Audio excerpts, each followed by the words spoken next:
Okay, so we are here today to talk about open access and the way it's going to affect scholarly research and publishing going forward. And so a variety of us here at Murray State University Libraries have put together a presentation that touches on some of the big points that are going to be factors going forward for us. Our first segment is going to look at definitions and concerns about this topic, and is going to be Becky Richardson and Candace Vance. Okay, so the first thing about definitions, there's a number of definitions as to what open access actually is. And in the most common definition is it's literature that is digital, online, free of charge, and free of most copyright and licensing restrictions. Open access, in essence, removes the price barriers and the permission barriers, and it makes it freely available with unrestricted use. This is an infographic on open access, and it really takes the phrase open access and just gives you the key words and terms that describe it. It's free, it's immediate, they're research articles, they're online, it's the availability, and it's the reuse rights. There's three key elements to open access. There's the right to use, which is the author can share their work with others and allow other scholars to reuse it in certain ways. There's free access, where the author can put a copy of their publication in their institutional repository or on a website, and it's unrestricted. So it's both human and machine readable when someone else accesses it. Now, there's really two types of open access, and it's something that is, it varies, but in general, these two terms stand out again and again, and it's green and gold open access. In general, with the gold open access, it is the publisher who provides the access to the article, whereas with the green open access, it's up to the author to provide access to the article to the general public. So more on green and gold. With gold open access, this can apply to the article or the journal, and the options include, it can be totally free to the readers, it can provide free access to articles only after an embargo period, it provides free online access but charges for print, it gives authors the option to make their articles freely available, sometimes for a fee, and that fee is not to the reader, that is actually to the author. The green open access usually takes the form of archiving articles, preprints, postprints, and publisher prints, and I'm going to talk about those in just a minute here. And these can usually be found in a subject repository such as Archive or SSRN, and sometimes in an institutional repository such as Harvard with their Dash repository, and it can also be used in an author's homepage. Now, this embargo period that I talked about, this is a period of time that the publisher withholds the article from open access, and they do that because they see it as a way of maintaining the integrity of the journal and keeping the journal being produced, because they're not losing money that way. Now, the preprint is how the document looks when you first submit it to a journal. This is usually a Word document or a PDF that you have submitted. The postprint is how the document looks after it's peer reviewed. So the preprint has no peer review. The postprint does have peer review, and you've made changes to that work based on the review. But this is also before it's published, because there's the publisher's version of the document, and the publisher's version of the document is typeset, it looks beautiful, sometimes it has color photos, and what you can actually use as far as your green access depends on the author's rights as approved by the publisher, and these are three different options that they could choose for you to archive from. Now, the open access timeline. Open access is actually something that came about in the late 1960s, but digitally speaking, and for our purposes, we're starting around 1991 with Archive, and we're moving it forward from there, because that's really when the open access began digitally with computer access. So 1991, we had archive. 2002, the Creative Commons, the Romeo Project, and the Budapest Declaration. The Budapest Declaration in 2002 really brought the European Union and the countries in Europe to where they took open access and they said, okay, this is important. We have a lot of countries and a lot of people who need access to this information. We're going to make it as open as possible. So they've been working on open access a lot longer than we have. The hybrid journals, PLOS, everything has come after this 2002. And then in 2008, we had the Harvard Open Access Mandate. And the Harvard Open Access Mandate, as far as college and university level research goes, was very important because it was the first time that the faculty of a university had been really strongly encouraged to put their research into open access. Harvard said, you know what, we work at such a worldwide scale and the information that we have has such worldwide effect that we really need to make it as open and accessible as possible. And since then, other universities have really caught on. University of Kansas caught on in 2009, and more you see open access repositories popping up on university campuses around the country. Now, there are some concerns. The concerns are generally things like open access journals are not peer reviewed and they're low quality and the equivalent of self-publishing. Well, in fact, open access journals can be peer reviewed or not. Open access does not indicate the level of quality of peer review. Open access threatens scientific integrity because authors are paying to be published. This is a concern when some have when it comes to having their university or college well known as those who publish in open access. However, open access is becoming common in the United States and the world. And Elizabeth Price is going to talk about those concerns in just a minute and how beneficial open access actually is to the researchers and institutions rather than a concern. Open access journals are often thought to have a lower impact, but this really isn't true either. Jeff Henry is going to talk about the impact factors of open access journals, and you can see for yourself that this is really a non-concern. And then if I try to retain my rights, publishers will think I'm difficult and will not want to publish my work.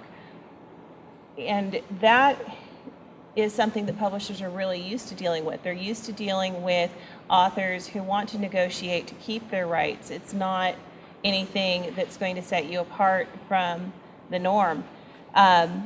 It's becoming more and more common for authors to request to maintain some of their rights. And Leslie Engelson is going to explain to us how authors' rights are impacted and how open access can help them maintain at least a part of their copyright. Okay, open access has several benefits to researchers and institutions that I'm going to talk about. So the biggest benefit to researchers is actually an increase in visibility of their work.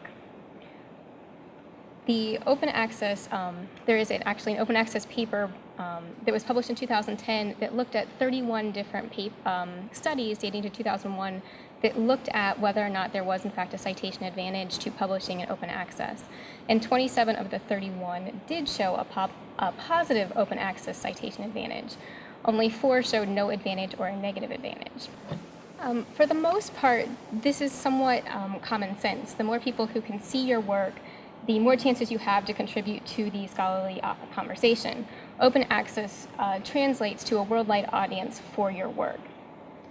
It also doesn't have to be limited just to journal articles. It can also apply to monographs, textbooks, or novels. And you have a lot of flexibility due to licensing about what kind of permission barriers you want to remove. So Swan looked at these studies done to analyze the impact of open access and whether there's more access to those who could cite, earlier access to citations, and whether authors are more likely to make higher quality papers OA. And one thing to keep in mind is that open access doesn't make a bad article more citable. And this is something that the studies have found, is that good articles tend to benefit most from these citation advantages. Now, students, of course, will cite anything, but researchers can recognize a quality article and are more likely to use those. As you can see, the advantages vary greatly depending on the discipline. So in the libraries, we actually had the opportunity to publish an article last fall that we were able to make open access thanks to our dean, who is willing to help us pay for the open accessing publishing fee. And you can see that actually there was a tremendous citation download. Actually, we haven't seen the citation benefit. We have seen the download benefit. We were published on December 13th, 2013 in Internet Reference Services Quarterly. And we've had 714 downloads since that time, and we are the 9th most read article in the journal since June of 2011. The article below us in this exact same issue was actually also on using Pinterest, like ours, and it had a brief period of open access thanks to the publisher earlier this year, but still is lagging behind us with only 332 downloads over that period. So other benefits to researchers, we talked about visibility both in terms of being a scholar, but it also opens it up for the media to find you, to look at your article, and to more accurately portray that article and what you found. And it increases your name at conferences. But there's also other things like discovering collaboration. Because you have barrier-free access to articles, it doesn't matter what the budget of your library is, anybody has access to it. It also enhances interdisciplinary research. I know that there was an author here on campus who is writing an article about economics and religion, and he couldn't find a home for it in either one of those two specific disciplines. It was a little bit too much for both of them. And he was able to go into an open access journal that was able to take a more broad perspective on things and found a home for his work. It can also accelerate the pace of research and innovation because things are getting out there faster, people are able to cite it and improve on it faster. And this can be particularly important for people outside of the scholarly community, not just scientists, because they're some of the people who benefit from our work, especially in an institution like this, where something maybe that's being done in the College of Agriculture would benefit local farmers, and they don't have the access to scholarly journals that they would have if they worked here, and so we are putting it out there for them to use. Another reason for open access for researchers is compliance. Federal agencies increasingly have open access mandates. Last year, the White House said that any federally funded grants, any studies done that way would need to be able to put their data sets as well as their findings publicly available for anybody to use. The idea being that taxpayers helped pay for this research, they have the right to see it and use it. One of the other concerns then is bibliometrics versus altmetrics. And the traditional bibliometrics, things like journal impact factor, H-index, these really date to the 1950s, and scholarly communication has changed a lot in that period. They also are accused of more heavily skewing toward the sciences and being able to measure scientific output and not necessarily those of us in the social sciences or arts. And altmetrics cite tweets, downloads, views that are all meant to complement these other like citation-based metrics like time cited. And open access gives us a much greater chance of using these type of metrics in order to measure our output and impact. So putting it in perspective, if we think about scholarly output being locked away behind firewalls or hard drives or in print, we are risking it becoming invisible to the automated web crawlers, indexers, or authority interpreters that are being developed. It basically is being scholarly invisible, and that's rarely the path to being a scholarly authority. So a secondary concern here is the benefits actually to Murray State as an institution. And the core mission of almost any academic university or institution is to share knowledge widely and freely, to contribute to a more educated society. And so it fits into our core mission. But it's also a little bit about our presence on the web, our shop window. The more things that are findable via in Google Scholar or just plain old Google makes us, that's what kids see when they're searching, when they're considering coming here. That's what faculty see when they're considering looking for us. So we need to think about what we're putting online as a strategic marketing tool. And the institution's research is a great way to highlight what we're doing and what we're thinking about and what our priorities are. It also provides an avenue for new contacts and research partners. If somebody's able to find your work, they are may be more likely to ask you to collaborate. They might be more likely to come here as a visiting professor. Or they might just raise a profile of the people on our campus who are considered experts and could be quoted widely in the media as being an authority on some kind of subject. It also is a place to house our hosted journals, like in the Journal of Business and Management Landscapes and Explorations over in the College of Business here. There's also some opportunities for assessment. Candace later on is going to talk about institutional repositories as a means of putting all of our scholarly output into a digital collection, and that gives us a place to both access and measure what it is we're contributing. It also democratizes access across all institutions, including developing countries. We are drawing more and more foreign students in, and in some of those countries there is no library budget. And so what they see is what they can find in a search engines for us. And so if we can appeal to them through providing access to our work, it is a place for us to compete for those students, especially international students, grad students, and new faculty. It also provides regional industries and private organizations with research they might benefit our economy, which can translate into things like new medicine, useful technologies, solve problems, and inform decisions that benefit everyone. Now, none of this can be talked about completely without talking about the elephant in the room, which is finances, and that is a concern whenever we talk about open access. And I've had faculty members say to me, does this mean we're going to stop subscribing to databases? And no, it doesn't mean that. But it does reflect the fact that journal subscription costs are rising. According to research by our dean's office, our EBSCO host journals are up 23% over the last 5 years, and some titles are up by 50% or more in that period. The projection for 2015 is another 6% increase across all levels. While open access isn't free, it gives libraries and authors leverage in negotiating. And it does have the potential long-term to cut down some of those costs in terms of subscription fees, in terms of interlibrary loan charges that we're having to pay to get things. So there is that potential there that it could affect our budgeting considerations, which is always a concern. It also is a better use of staff and faculty time. If they aren't having to put in an interlibrary loan request to get an article, if they're not having to contact the author to try and trace down something, that they can put more time into the actual research or the teaching instead of having to worry about the access barrier. So now that we've talked a little bit about the benefits, we're going to again look at the putting it into practice, how it actually affects scholars here. So Jeff is going to be talking about how to identify quality OA journals. Candace is going to be talking about institutional repositories and how they fit into this, and Leslie is going to be talking about what rights do authors have.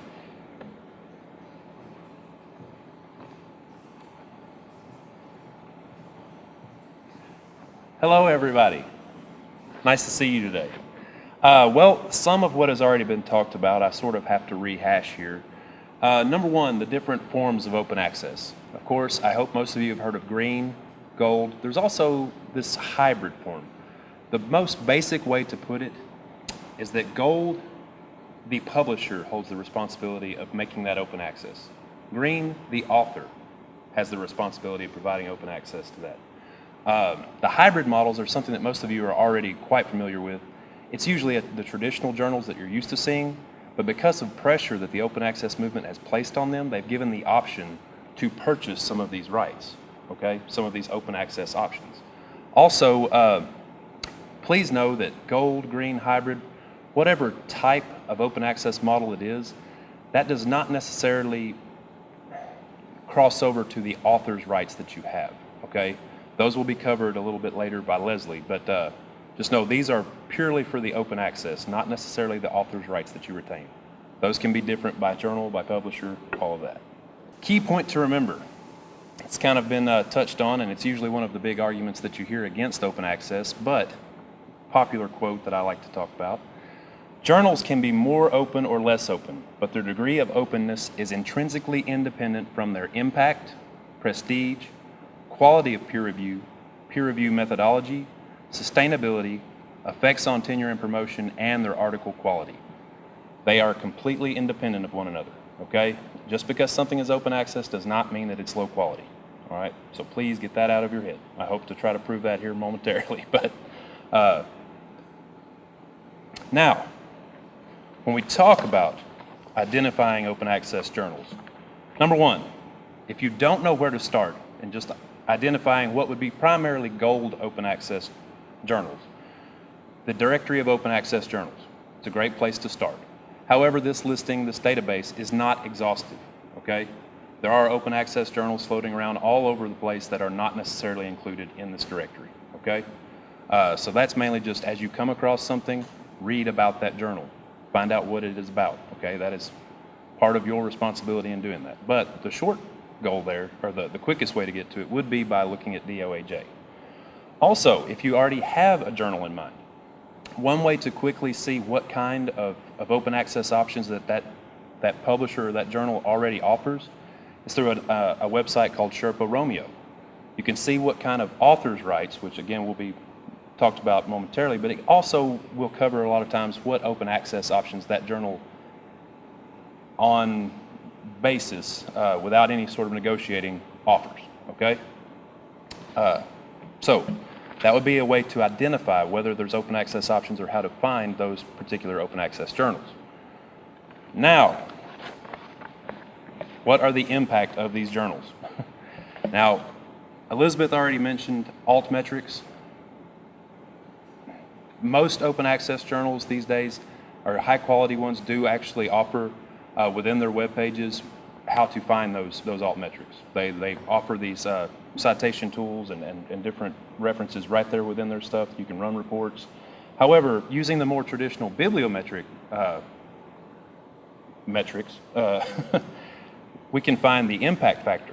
Okay, the impact factor is actually a proprietary resource, a proprietary method and model by JCR, Journal Citation Reports of Thomson Reuters. Okay, unfortunately, we do not have access to that full report, so we can't get all of the information from it, but there is a helpful search engine online which can help you find the impact factor. How many of you do not know what an impact factor is? Somebody just raised their hand, I promise. The impact factor, the journal impact factor, is the average number of times articles from the journal published in the past 2 years have been cited in that one JCR year. Okay, the impact factor is calculated by dividing the number of citations in the JCR year by the total number of articles published in the 2 previous years. There is a 5-year impact factor, but that is part of the proprietary. This particular search engine does not give you the 5-year impact factor. That you would have to have JCR to be able to find. But if you're looking to find the impact factor for a particular journal, a free resource right there available to you. Also, the Shimago Journal and Country Rank. This is the SJR2. I hate to say impact factor because that is proprietary, but journal impact rating. So SJR2 is another form of impact, much like the impact factor, except it restricts impact to the particular field in which the journal resides. It is an effort to isolate scientific journals' impact from maybe more humanities. And just because of the nature of those fields, more citations would probably happen where, do you think? In the scientific side? So it's kind of like applying apples to oranges if you just look at impact factor. SJR attempts to regionalize that to its subject, to its discipline, okay? So it makes more sense within a discipline. Again, a free available site online to be able to get you that information. Also, there is the Egan Factor and Article Influence scores, another freely available website where you can find that. The Egan Factor score is calculated based on the number of times articles from the journal published in the past 5 years have been cited in the JCR year. But it also considers which journals have contributed these citations so that highly cited journals will influence the network more than lesser cited journals. Okay, so it kind of weights a little bit more towards the more impactful journals, I guess you could say. References from one article in a journal to another article are from the same journal are removed. So self-citations are actually taken out within the Egan Factor, okay? I know that this all seems sort of foreign, but depending on what kind of measure you want to find, all of these can be applicable, okay? Also, this article influence determines the average influence of a journal's articles over the first 5 years after publication. Again, just another measure to show you how impactful the articles from a particular journal are. And there are many ways to see that online, freely available, not including altmetrics, not including Google metrics. There are plenty of metrics out there that are trustworthy. There are also plenty that are not. If you're interested in hearing about that, please show up to my session tomorrow. I will go into it a little more in depth. Now, as far as finding the index, the impact. Jeff Beal, how many of you have heard of Beal's quote-unquote predatory journal list? Okay, one of the measures that Beal, one of many, that he says could possibly lead you to seeing if something is probable or possibly predatory, is that it lacks indexing in widely known academic indexes or databases. So, although that is not always true, but it can be, a freely available resource that you can utilize is the CUFS maintenance tool. That is a freely available index resource to show you where a particular journal may be indexed. Now, if you do not find it there, you can also just go into whatever subject database that you're used to utilizing and go to the publications and see if that particular publication is indexed within that database. Such as PsycInfo, CUFS will not show up on that. Music Index, CUFS does not utilize that. There are several others. But many of your EBSCO as well as JSTOR databases are covered in CUFS, okay? So, that can help you find that. Also, I mentioned Bill's list. It is supposed to help you identify predatory publishers, predatory open access publishers, I should say. And I do believe that it is a good tool. I don't, however, believe that people should rely on it solely. I do provide a link to it. I believe more importantly is to look at the standards by which Jeff Beal utilizes to make things predatory or not, and apply those on your own. Because in the end, it's really your decision where you're going to publish something. There are many metrics that he has on there that I in particular do not agree with, and many other people do not agree with. So, just a good way to be able to look up that. Beal's list. Again, I did mention one that there were several metrics that he utilizes that I'm not very happy with. One would be that the publisher or journal depends on author fees as the sole and only means of operation with no alternative long-term business plan for sustaining the journal through augmented income sources. Let's think about that for a moment. If an open access journal, which yes, we've already talked about the costs a little bit and we're going to mention it a little bit more, they require the author publication fees. Your subscription journals, although it doesn't cost the author anything unless you're buying the open access hybrid model that they may offer, where do they make their money? Off of subscription fees, off of pay-per-view, such like that. So are they not making their money off of exactly what one of the criteria Bill says you shouldn't trust an open access journal for doing? They're just charging directly to the point of purchase, I guess, if that makes sense.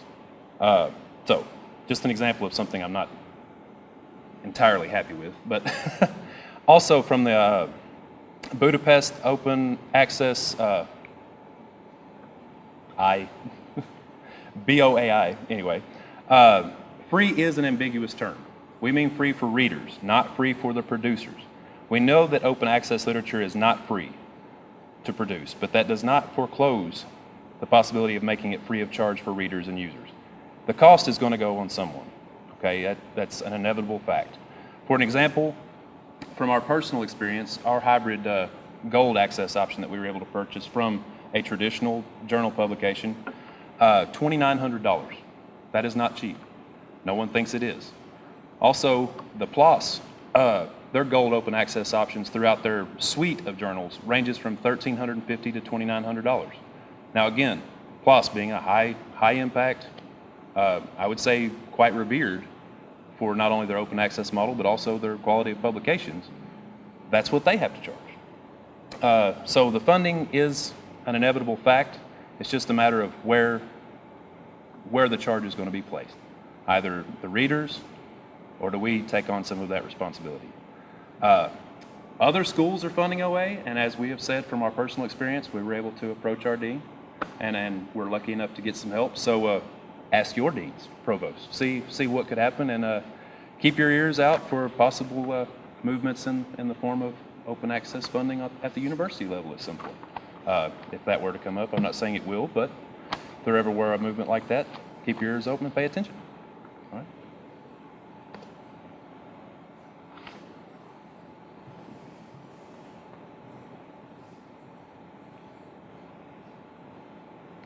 Thank you, Jeff. I'm just going to talk a little bit about institutional repositories. Would have to include several things. They could include pre or post prints of articles, copies of open access articles, copies of other creative works or journals published by the university, and also research data sets. An institutional repository manages and disseminates digital materials created by the institution and its community members. It's most essentially an organizational commitment to the stewardship of these digital materials, including long-term preservation where appropriate, as well as organization and access or distribution.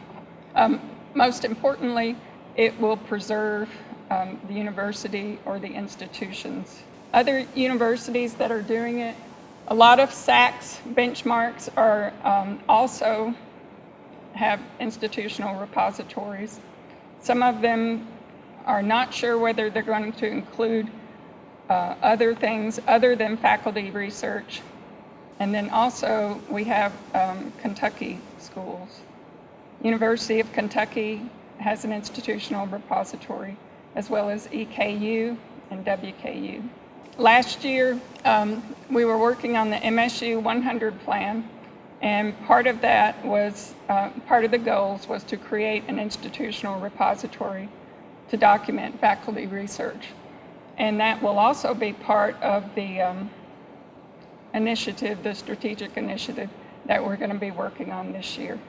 But the main reason that we want to create an institutional repository, other than the preserving and centralizing, is to increase the visibility of the university and increase its public value and status. And then also, it's another way to hopefully regain control of scholarly communication. And to start out, we're proud that Lana Garner Porter has given us an endowment fund to support the development of an institutional repository, and maybe funding for that as well. Leslie is going to talk to us about authors' rights.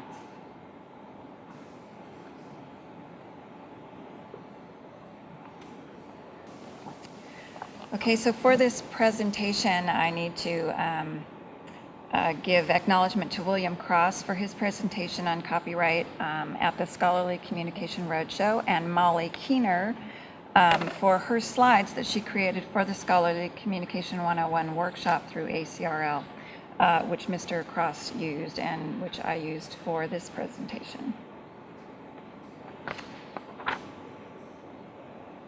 So in addition to the issues that we've already discussed in terms of in regard to open access, so things like the need for faculty to publish in journals, making sure the review process is a high quality process, and that access to scholarly communication is barrier-free, authors' rights are another piece to the open access puzzle. The digital age has allowed for options that challenge the traditional means of scholarly communication, which is the print journal. So along with a variety of options for publishing comes the need for authors to be aware of what their rights are and manage them in a way that encourages the process of scholarly communication. William Cross defines copyright as quote, a bargain that the government makes to incentivize creativity so that works can eventually be put into the public domain, end of quote. So copyright is something that is automatically granted at the point, granted to the creator as soon as something is, and this is a quote from the copyright law, fixed in a tangible medium of expression. So it can be something scribbled on a napkin or recorded in a vine loop or captured in a photograph, and it immediately has copyright protection. So unlike a patent, it doesn't need to be applied for, and you don't need to have that cute little symbol on it for it to be copyrighted. Copyright law gives to creators the right to control how other people make use of their intellectual property. So to understand this in terms of the scholarly and creative activities that we engage in at Murray State University and as faculty, the minute you type an outline of an article, or you sketch a concept for a sculpture or notate a new melody that's been keeping you up at night, you automatically own the copyright to that intellectual property.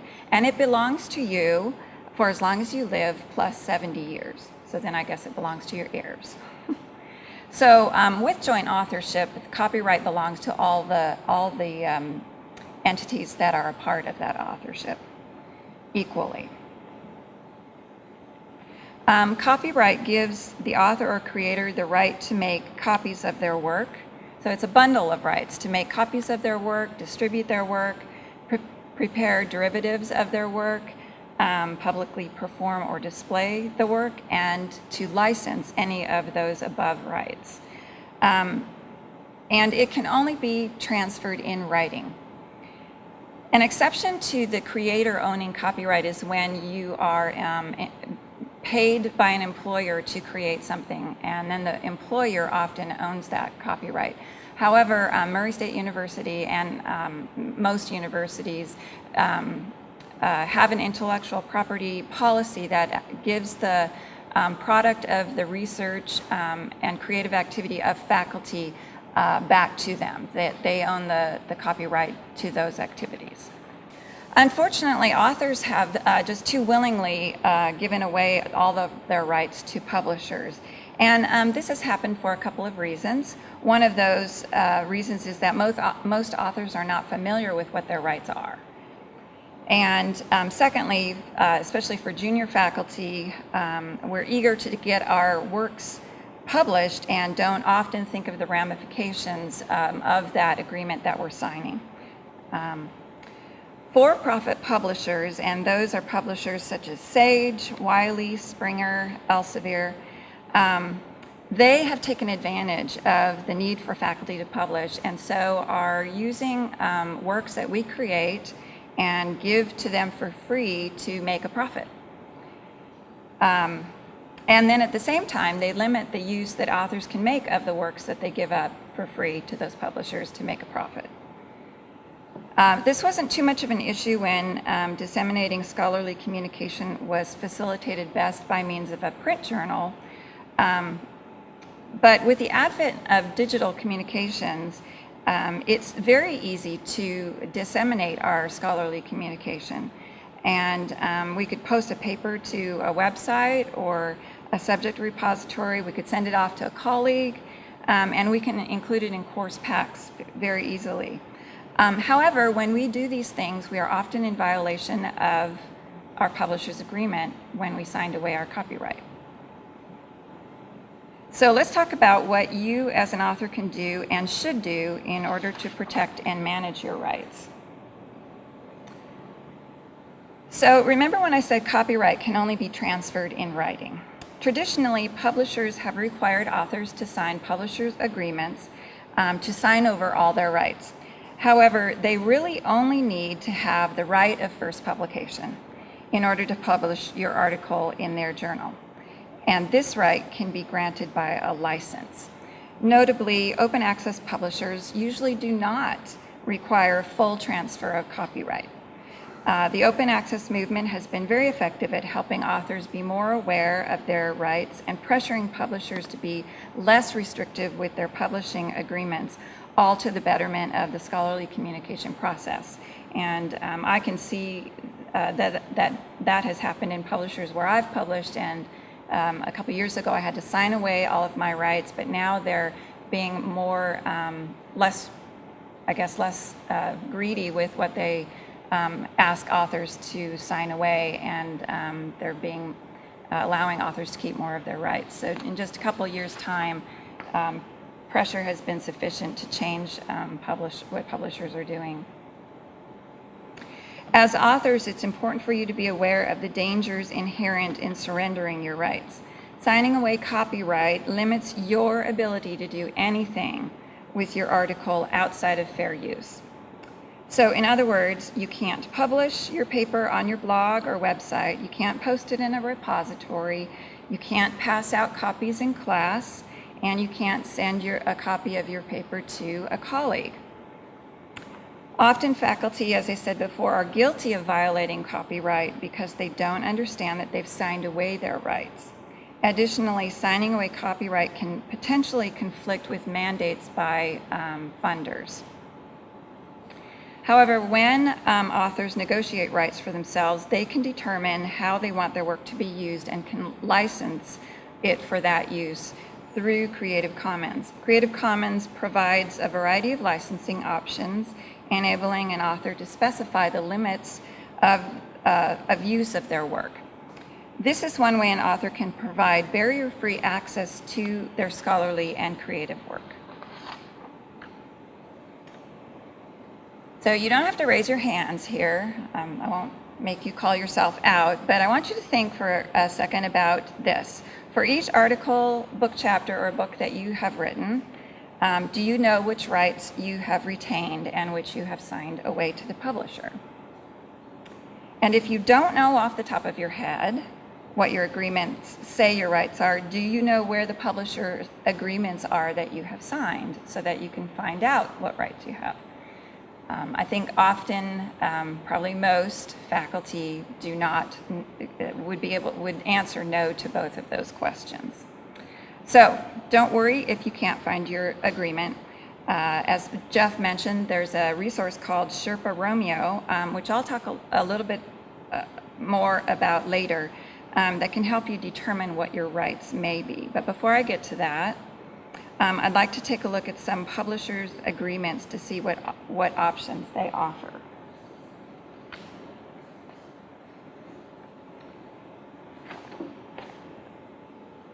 So I have copies of these agreements. If you'd like to take a look at them afterwards, you can come up and take a look at them. So the first one I want to look at is JAMA's rights agreement, and I'll read, I've taken sections out from each of these agreements that actually pertain to the author's rights. So the JAMA agreement says, copyright transfer publishing agreement. In consideration of the action of the American Medical Association in reviewing and editing this submission, I hereby transfer, assign, or otherwise convey all copyright ownership, including any and all rights incidental thereto, exclusively to the AMA, in the event that such work is published by the AMA. So I think it's pretty clear that an author would be assigning all of their rights for their article to the American Medical Association, leaving the author with only the ability to use their work under fair use guidelines, and which, because of the recent ruling by the Federal Appellate Court in the Georgia State University case, just got narrower.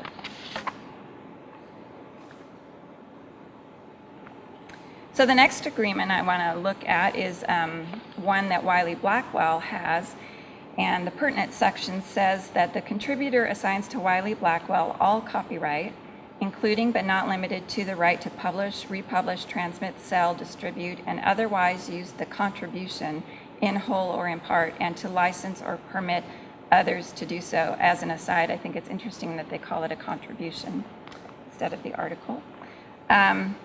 Wiley-Blackwell hereby licenses back to the contributor, and then they have a very lengthy section that talks about what the contributor, the author, can do with the preprint, the postprint, and the actual published article. So finally, they do finally license back to the author the right to distribute to colleagues, the right to reuse it in other publications, use it in conjunction with the contributor's normal teaching duties, so course packs, e-reserves, and conference presentations, and the right to make oral presentations based on it. So they're licensing rights that the author actually owns back to the author because they signed them away, but they're very limited in what rights they can, what things that they can do with their article. And then finally, There is the author's grant of rights from the Journal of Librarianship and Scholarly Communication. And it says, you agree to grant to JLSC first publication rights for the article. You also agree to license your final published article using the Creative Commons Attribution License, CC BY. Copyright for all work published in this journal is retained by the authors. So it's very clear that the author gets to keep all of their rights, and what they do is they license back to the journal the right to publish it, and that is the only right that the journal actually needs. They do ask, though, that the author also make their article available by the same license that they are able to publish under, and that's through the Creative Commons.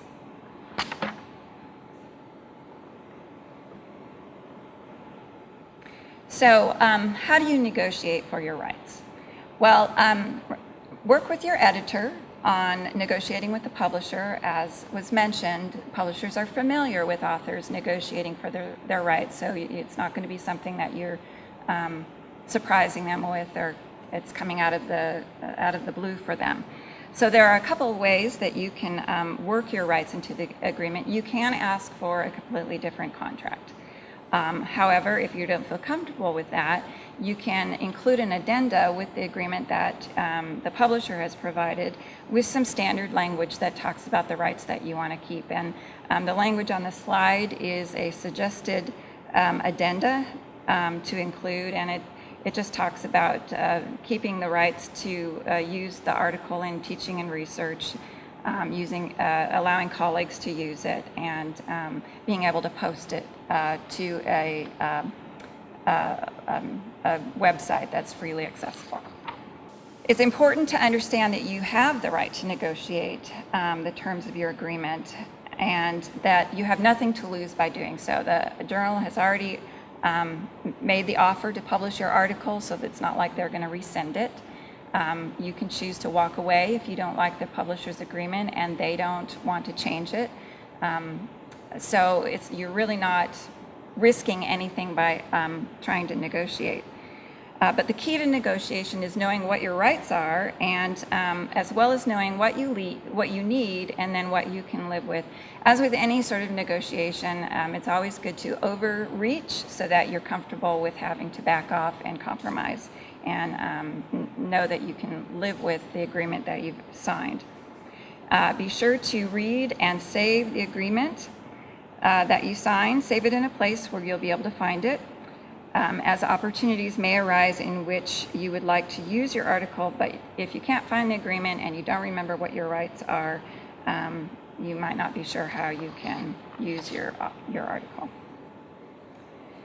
So let's talk about Sherpa Romeo for a second. Sherpa Romeo is a database of publishers' copyright and self-archiving policies. So you can search the database by journal title or by publisher, and they have determined, according to this color scheme, white, yellow, blue, and green, how open the publisher is, or the specific journal is, to the author being able to archive their article. Now, these colors, don't confuse them with green and gold open access, because the two are very different and really have nothing to do with each other. This is Sherpa Romeo's color scheme for indicating what you can do in terms of archiving. So white is restrictive. This particular publisher, that's a white publisher, allows absolutely no archiving of any form of the article, all the way to green, which allows for the archiving of the preprint and the postprint or the publisher's version. So I'll give you an example of one of the journals. The Journal of Media, Culture, and Society is a green level journal. Now, just because it's given a specific color, you really need to look at the information about the journal to see what exactly they permit and don't permit. So Media, Culture, and Society will allow the author to archive pre- and post-print versions of the article, but they will not allow the author to archive the published version. They want to retain the right to publish that version. And the author, they do let the author retain copyright, and the publisher here for Media, Culture, and Society also provides a paid open access option for this journal. So it's a hybrid journal. So open access is a movement that is not going away. It's here to stay, and it's an important addition to scholarly communication options. And Murray State University, as well as its faculty, can benefit by using open access as a means of scholarly communication. So thank you so much for your time and attention. Adam Murray, the Dean of University Libraries, is going to talk about the action plan.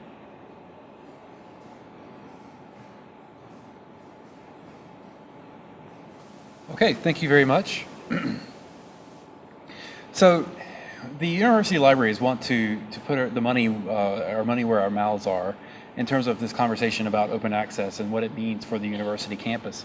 One of the things that we're doing, or that we have already done, is draft up some language to go within our faculty handbook regarding open access and encouraging faculty to publish in such a model when that's feasible, when it's appropriate.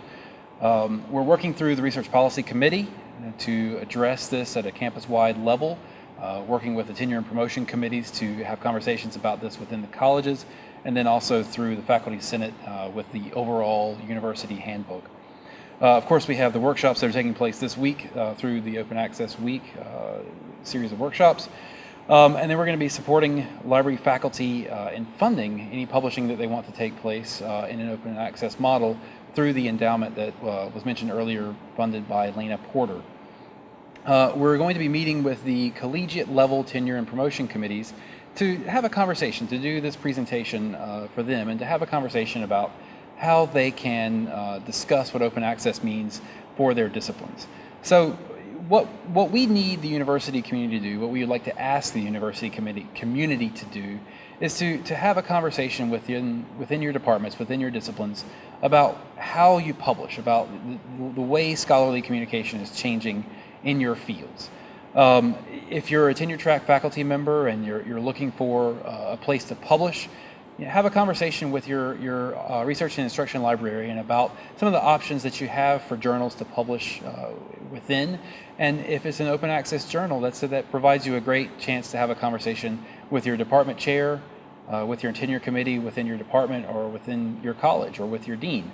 So take advantage of that. Take advantage of those services. Have those conversations. Take a look at what that means for you and your discipline. If you're already tenured, likewise, have a conversation among your department tenure committees and promotion committees, and then carry those conversations up into the collegiate level committees, and think about what it means within the colleges and within your discipline to look at open access, to look at other methods of publishing rather than just traditional publication models where all of the copyrights are signed away. So have those conversations. Try to engage your R&I librarians on ways that we can help facilitate that conversation. We'll be happy to do so. And just overall, help us raise awareness of this new type of model, this growing type of model on campus. So again, we'd like to extend our appreciation for your time today and for viewing this video. For those of you who aren't here, the R&I librarians or the library faculty that have presented today have done a fantastic job in putting this together. I'd like to thank them. And I'll bring up Elizabeth to say any few final closing words. Thank you.